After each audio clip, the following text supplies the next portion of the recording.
Un exercice ici sur la dissolution d'un corps soluble dans l'eau.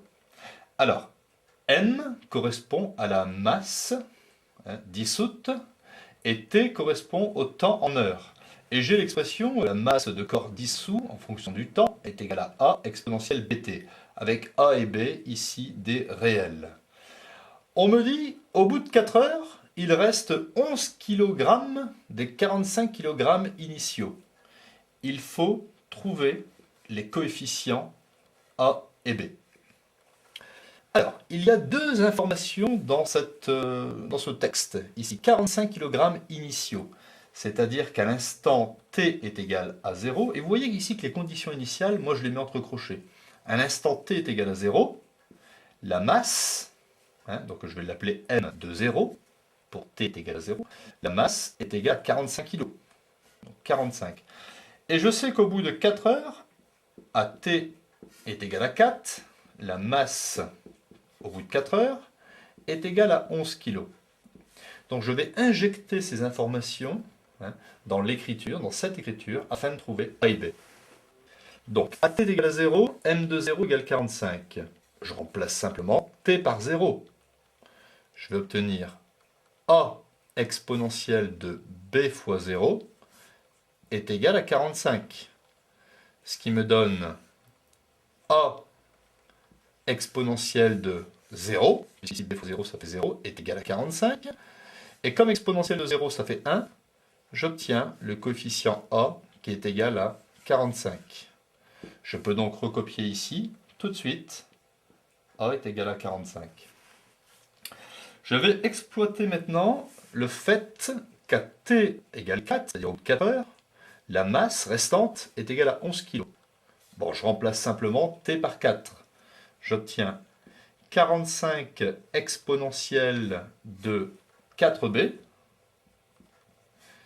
est égal à 11. C'est une petite équation d'inconnu b. Je divise par 45, donc exponentielle ici de 4b est égal à 11 45e.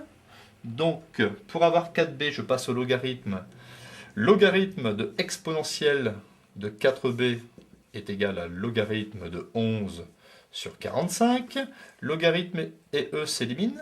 C'est assez pratique puisque je vais avoir 4b est égal à logarithme de 11 sur 45, et au final, b est égal à 1 quart de logarithme de 11 sur 45. Donc à la calculatrice, b est sensiblement égal à moins 0,35. Donc je remplace ici b par moins 0,35. Une question importante maintenant, on se pose la question, au bout de combien de temps la masse vaudra 10% de la masse initiale? Alors c'est un corps qui se dissout dans l'eau, donc forcément ici la masse au-delà d'un certain temps sera bien sûr inférieure à la masse de départ, puisque l'objet se dissout. Donc si la masse vaut 10% de la masse initiale c'était 45. Donc 10% de 45, ça me donne 4,5 kg.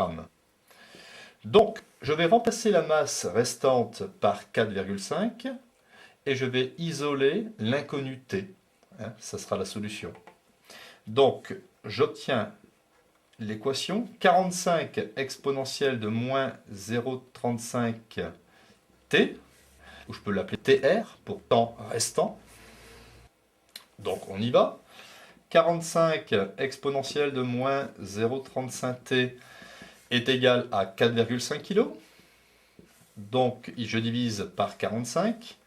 Exponentielle de moins 0,35t est égal à 4,5 divisé par 45, soit exponentielle de moins 0,35t est égal à 0,1. Je passe au logarithme. Logarithme de exponentielle de moins 0,35t est égal à logarithme de 0,1. J'élimine. Moins 0,35t est égal à logarithme de 0,1. En divisant par moins 0,35, j'obtiens le temps au bout duquel la masse sera 10% de la masse initiale. T est égal à logarithme de 0,1 divisé par moins 0,35. Et nous trouvons que le temps approximatif en heures, c'est 6,5. Donc, on peut dire que le temps est à peu près égal à 6 heures plus 0,5 heures, c'est-à-dire 6h30 minutes. Conclusion. Au bout de 6h30 minutes, il reste 10% de la masse initiale.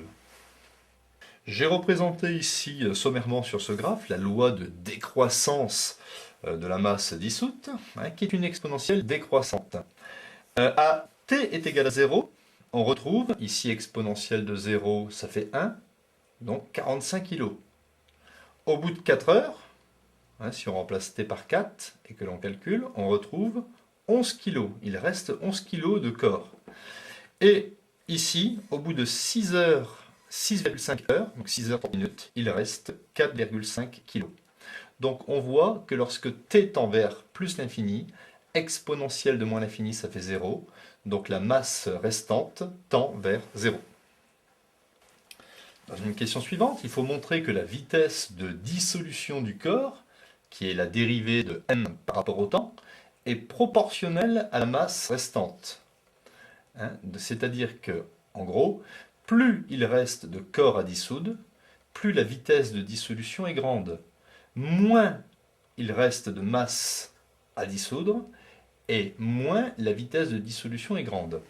Alors on dit que la vitesse de dissolution, c'est la dérivée de m par rapport au temps. Donc je vais écrire la vitesse de dissolution en fonction du temps, c'est m' de t. Donc ici, la fonction m, ici, qui dépend de la variable t, elle est dérivable sur r, et donc a fortiori sur le temps compris entre 0' et plus l'infini. La dérivée exponentielle de u, je vais obtenir u', c'est-à-dire moins 0,35, multiplié par exponentielle de u. Donc la dérivée de exponentielle u, c'est u' exponentielle u. Ainsi, je reconnais ici 45 exponentielle de moins 0,35t. Je reconnais que ça correspond à m de t.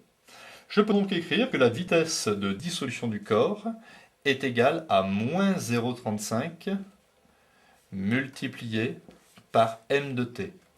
Donc j'ai bien réussi à démontrer que la vitesse de dissolution est proportionnelle, et le coefficient de proportionnalité c'est moins 0,35, à la masse restante.